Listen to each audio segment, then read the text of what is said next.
He's a 23-year-old who wants to single-handedly change the mobile payment industry and build out a $50 billion business. He's nothing short of ambitious. Joining us today, Scavenger's self-proclaimed Chief Ninja, self-prevatched.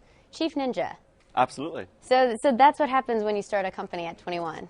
Yeah, you can come up with pretty much any title you want, but Chief Ninja is very useful for me because venture capitalists are used to negotiating against CEOs. None of them have ever negotiated against Ninja before. And people take it seriously. A 23-year-old walks in and says, I'm the Chief Ninja, and they do take it seriously. They take it seriously after a couple proof points, right? After a couple million users, after you've got Coca-Cola and Subway working with you, then they look past Ninja as sort of a fun thing and start to look at the business. Okay. All right, so tell us, how are you going to change the mobile payment industry? Sure. So just recently we launched our second app called Level Up. And it's a way to pay with your phone and save time and save money at right now about 1,000 local businesses across Boston, New York, Philadelphia, and San Francisco, rolling out nationwide in the next 2 weeks. So you sign up for Level Up online or download the app for iPhone or Android, and then you link any credit or debit card you want. So you can use whatever credit or debit card you want, just link it to it, and it'll give you basically a code that you carry around on your phone. You show up to any of these businesses, you scan your phone, and that completes the payment. So everyone seems to be trying to enter the mobile payment realm right now. Definitely, I mean, yeah. Is it that loyalty program that's going to set you apart? What exactly sets you apart and thinks you can kind of get in there a little bit late in the game? Sure. So everyone's entering mobile payments because I think if you sort of step back and think about the sentence of a decade from now, are people going to be paying with credit cards? It might take a decade, but the answer is probably no. So people know that things are going to shift to these devices that we always have with us all the time. They're just what we use to live with. And so everyone's very excited about that. What we think sets Level Up apart is that it adds a lot of value beyond the payment.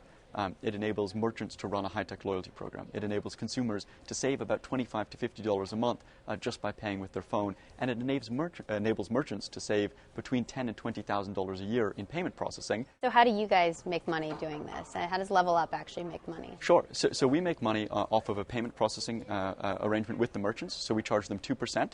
In reality, that actually ends up being a lot cheaper than what they normally pay. They'll generally pay 3 to 6% to accept an Amex, a MasterCard, a Visa, Discover. We've built a much more efficient infrastructure, so we charge them 2%. The rest is free. And 2% of, if you can flow the economy through your pipes, 2% of that is a very, very large business.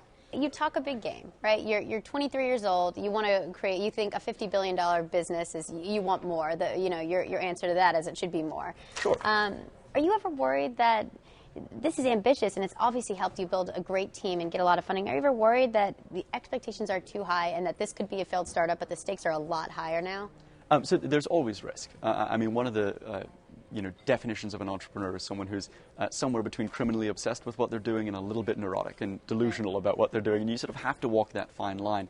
For us, the sort of the mission of what we're building, this idea of actually bringing game mechanics into the real world, the idea of bringing with Scavenger that into social interactions, with Level Up into transactional interactions is such a phenomenally exciting opportunity that myself, major investors like Google Ventures, Highland Capital, Balderton Capital, and 110 other incredibly bright people have sort of all agreed to band together to try and make this happen. And of course, there's always the risk of failure, but 2.5 million users in, 5,000 enterprises in, revenue doubling every year.